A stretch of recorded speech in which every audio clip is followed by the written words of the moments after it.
I want to tell you a story about brokenness and how brokenness leads to beauty, and how oftentimes it is the brokenness that allows the light to shine through. From our human experience, it would seem that we live in a broken world. The government is broken. Our foreign relationships are broken. Even the value of life has become broken. In your own life, you may be experiencing some brokenness. That your family is broken, that your relationships are broken, and there is probably at least one person in this room this morning who feels as if they are broken. What I have learned on my own spiritual journey is that sometimes I have to be broken so that the light can come in. That sometimes the world has to shake me up so that the truth can rise in our consciousness. Sometimes we have to be broken so that we can get out of our own way and we can rise and recover. I want you to imagine a Christmas night. The house is dark, the wrapping paper's been thrown away, the toys are scattered beneath the Christmas tree, and two young children are asleep in their beds. In the room next door, their mother, a young woman in her 20s, is tossing and turning, restless, irritable, and discontent. She's hopeless and in utter despair. She cries out to a God that she doesn't even believe in, begging for mercy, pleading that God will do for her what she cannot do for herself. She's not begging for her life. She is pleading for her death. She can't imagine living one more day in hell. A life filled of deceit and resentment and hurt and guilt and shame and pain. A pain so deep that no amount of mind and mood-altering substances can numb it. It is an impossibility to her that she could ever face life again on life's terms without something, just something, to ease the harshness of life. For her, death would be a sweet, sweet release.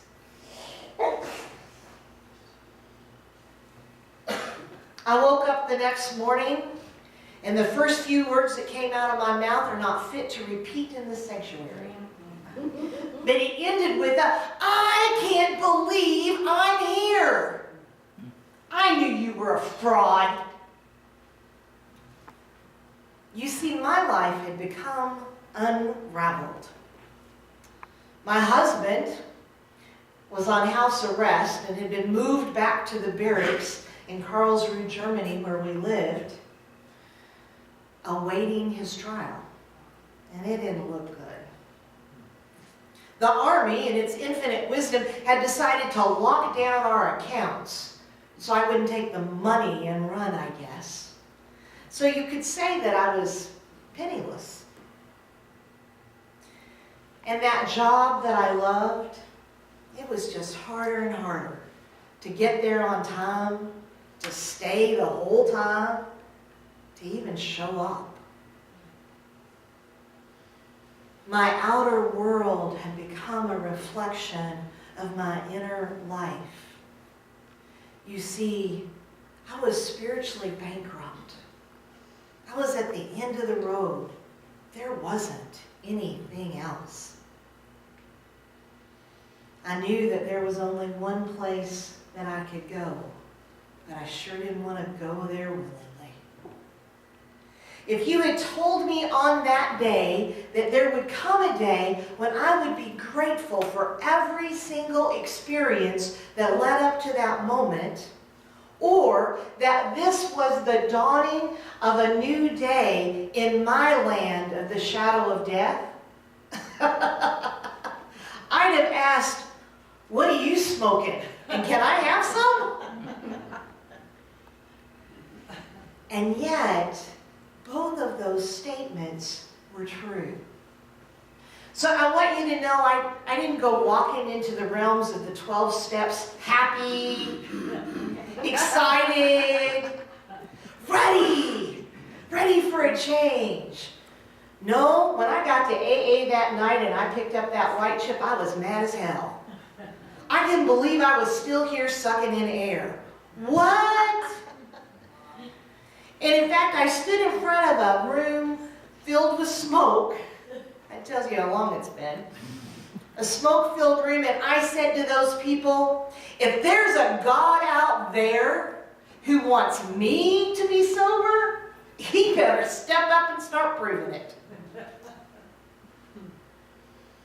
Less than 24 hours later, I was leaving my sponsor's house, and I walked into my apartment building, and there on the doorstep were 2 sacks of groceries.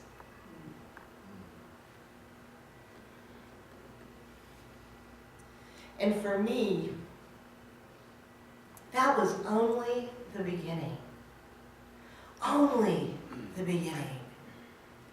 I remember I was at a meeting one time, a couple of weeks later, and someone came up to me and handed me a box, and he was Cuban, and his wife was an excellent cook, and I thought, oh, how sweet, they've cooked us something for dinner. And I got home and I opened the box and it was full of money. I called my sponsor. I didn't steal it. I swear I didn't steal it. I don't know how it got here. I don't know who it belongs to, but it's not my fault. My life ever since then has been one proof after another. I think that's why today one of my favorite songs is Peter Mayer's Holy Now. And there's a verse in that song that says, wine from water is not so small, but an even better magic trick is that anything is here at all. So the challenging thing becomes not to look for miracles, but finding where there isn't one. I can tell you that there hasn't been a single day in the past 29 years that I have not seen proof of God. That I have not witnessed that source is everywhere present. And over again, that the universe has my back. What I know today is that my heart had a hard shell around it. That I had been so hurt, that I was so full of resentment and anger and fear and guilt and shame, that I had become covered by it. And that there was no way for the light to come in or for the light to come out. And that my higher power in that moment wanted to live more than I did. And that when I surrendered to that life force that I didn't understand, that I didn't have a name for, that when I surrendered to that life inside of me, I truly saw a great light. And truly, it was the dawning of a new day as I walked out of the shadow of death. But first, that shell had to be cracked. I had to be broken. And it is because of the cracks in my soul that the light can shine out. And it's exactly true that today I am grateful for all of it. For every bad decision I ever made, for every misstep, for every time I fell, for every injury. I'm grateful for all of it, because all of it made me the person that stands here before you this morning. I am also grateful for every prayer, for every affirmation, for every right action that I gave voice to, that I gave action to from that day forward. Because that allowed the truth to rise in me, and it allowed the light to shine through those cracks. Today, I am radiant, glorious, and divine as spiritual light breaks through. And when I look at the rich, vibrant landscape of my life, I have nothing but infinite love and gratitude for it.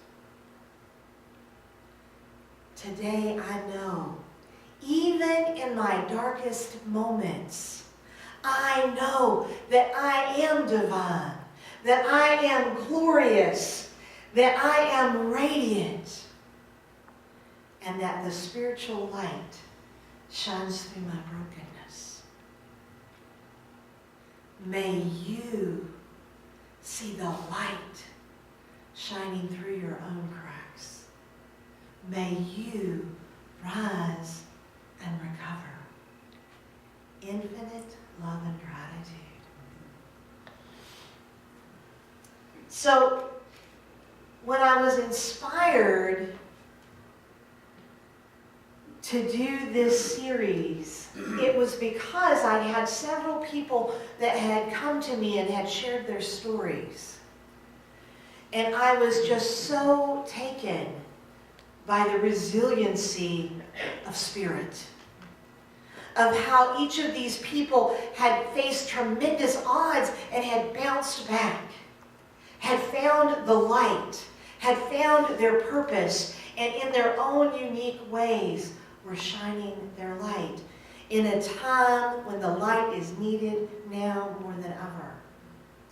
And I made a decision as I started to plan this month that I would not be a platform hog. Now, I happen to love to be the center of attention. So, and I'm very honest and clear about that. I belong up on this platform.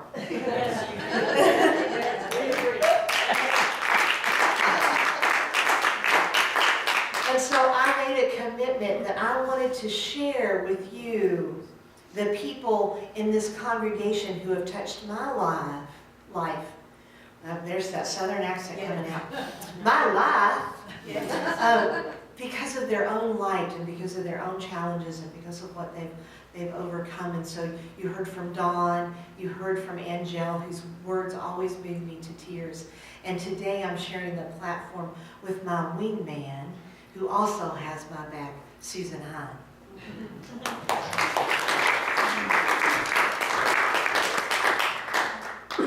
Thank you. Well, it's an honor to be here because I feel like you're all family. I love this church. I love this congregation. And when I say an honor to be here, I don't just mean here at 3232 Crescent. I mean here on this earth, alive in this form.